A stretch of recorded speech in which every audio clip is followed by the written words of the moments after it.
Hi, I'm Addis Bugg. Welcome to Bugg Farm. Bugg Farm, we have 3 people here living on the farm, myself, my wife, and my son, Addis. We're located in Pine Mountain, Georgia, about an hour south of Atlanta, and we farm 230 acres. We have livestock, produce, and we also do timber here on the Bugg Farm. Today we'll cover the Bugg Farm method of transplanting using some of our favorite tractor implements: tillers, the mulch layer, and the transplanter. We will finish with a few tips for planting your new crop. Now my son Addis will show you what tractor implements we use here on the farm to prep the beds. Tillers are the first implement used for bed prep. Tillers are used to break up and stir up compacted soil. It's great for aerating the soil and destroying weeds. Use a tiller when the soil is dry enough to avoid clumping.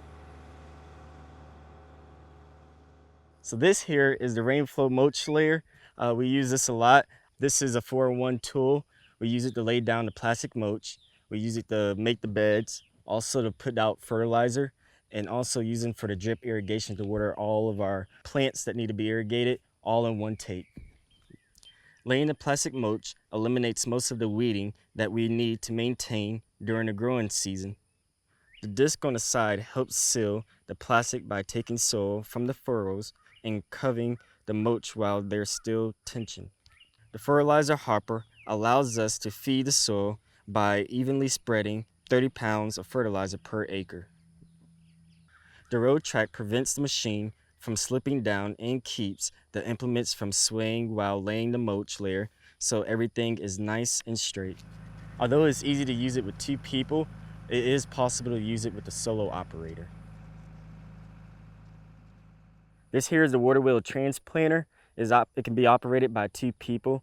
One person could be on the tractor while the other person be following behind, planting the transplants into the ground. It allows us to plant at the right spacing and depth. Our transplanter has a water reservoir that pours water into the hole that was made by the dibblers. Consideration for whether to invest into these farm implements includes farm size, labor, and crops. Next, we'll give a demonstration on how each tool works to create a planted bed. As you can see, we already have another bed that has been mowed, cleaned, and cleared. This bed has been sitting empty for over a month baking in the sun, so we'll first need to till it to break up the soil and prepare it for mulching. Notice how we're doing this on a dry soil on a non-rainy day. I'm moving slowly down the row. Going too fast means the tiller won't have the time to grind the soil as it should. As I pass over the row, the tiller is breaking up any clogs of soil that could prevent air or water from moving through our planting area. Following the tiller, we use the mulch layer to help keep the weeds at bay during the growing season. We use black plastic because of its weed suppression ability. The opacity doesn't allow the sun to shine through and keeps the weeds from growing under the mulch layer.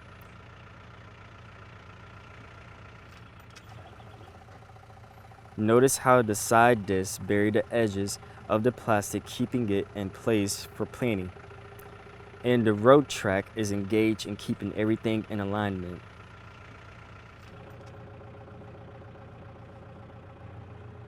After adding water to the reservoir and setting up my trays of transplants, I am ready to begin planting.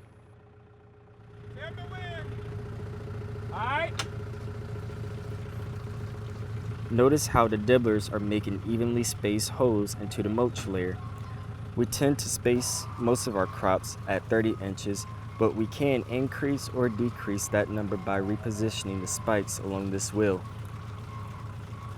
The water from the reservoir is pumped into the wheels and fills each hole with water, making it a hospitable space for our transplants to grow. The tractor operator is moving at a steady rate, allowing me to place each transplant into its hole with little effort. This method of planting protects our bodies from the constant strain of bending over. By using sprouted plants versus seeds, we can estimate how much crop success we will have in the future. There you have it, the Bugg Farm method of bed prep and planting. In under 90 minutes, we successfully tilled, mulched, and transplanted peppers and okra using 3 tractor implements. You saw us use a tiller to break up the soil and remove any large dirt clods, a plastic mulcher to suppress weeds and fertilize the area, which help us cut our labor costs in the future, and finally a transplanter to move transplants into the field while also watering them in quickly. This task can be broken up over a course of 2 to 3 days, with tilling and laying mulch one day and transplanting the other. If you're in a tight spot before a rainfall, you can work in smaller space and do all 3 things. Things to consider when planting your beds includes how dry your soil is before tilling. If the soil is too moist, you run the risk of clogging up your machine and compacting the soil. The timing of the germinating your seed and moving seedlings into their final placement. Having enough amendments and fertilizer on hand to complete the task without needing to stop.